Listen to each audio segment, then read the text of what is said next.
The Byzantine Empire grew increasingly different from the old Empire of Rome. This occurred because its language was Greek, not Latin, and its traditions were deeply rooted in the civilization of ancient Greece. But perhaps the greatest difference was that the Byzantines were Christians, not pagans as the Romans had been.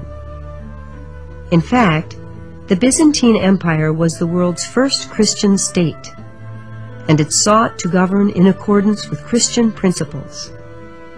But the Byzantine Empire shared much with the old Roman Empire that had given birth to it, because both its legal system and its form of government were Roman, and its rulers were the direct political descendants of the emperors of Rome.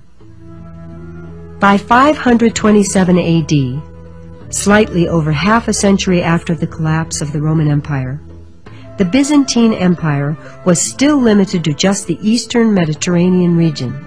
But over the next 38 years, things changed rapidly as a powerful emperor recaptured most of North Africa, the Balkan Peninsula, part of Spain, and all of Italy for the Byzantines. The emperor's name was Justinian. Here he is depicted in a mosaic of tiny colored stones that adorns the wall of a 1,500-year-old church that stands near here in the city of Ravenna, Italy, once the most important Byzantine center west of Constantinople. Superficially, this mosaic simply portrays Justinian in the act of donating a golden bowl to the church. But it also shows us how the emperor was viewed by the people of this era to be a living bridge between the spiritual world of the church and the secular world of the state. To the left of the emperor are government officials and Byzantine soldiers symbolizing the power of the state, while to the right are a bishop and his priests symbolizing the power of the church. Justinian stands between the representatives of church and state. He wears the traditional purple robes of the Roman emperors and a jeweled crown signifying his role as the supreme earthly ruler. Justinian is also portrayed with a halo, showing that he was thought to possess enormous, almost saintly spiritual power as well. Most Byzantines believed that their empire was the one true Christian state established by God on earth, and that the main function of their state was to promote the Christian faith around the world.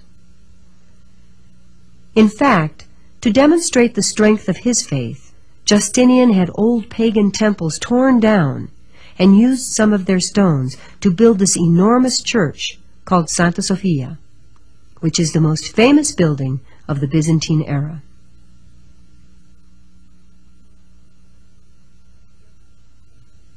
The official state religion of the Byzantines developed into the type of Christianity called Eastern Orthodoxy, a faith that is headed by the Patriarch of Constantinople and that broke away from the Roman Catholic Church over 900 years ago. Orthodox Christians do not recognize the authority of the Pope and have never accepted Catholic religious innovations.